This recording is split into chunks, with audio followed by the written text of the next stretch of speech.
This is a short video about the extent of flood disaster in Bayelsa State. As you can see, this is Okutukutu community where I reside in Yenagwa local government area of Bayelsa State. The level of water has risen to an unbearable extent, making the residents to flee for safety, and those who do not have anywhere to go resorted to the use of canoe as a means of transportation.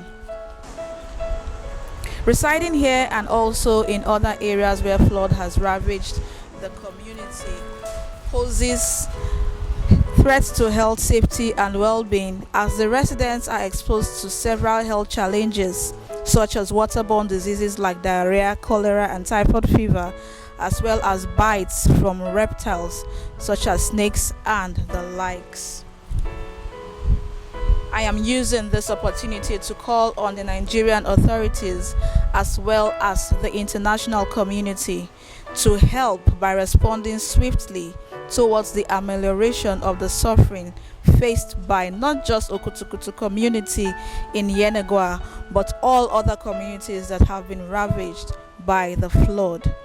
I'll also like to display pictures of other communities that have been affected by the flood. My name is Sonia Ebimobo Banaman Warikoru. I am a volunteer of the Nigerian Red Cross Society, Bayelsa State branch. Thank you.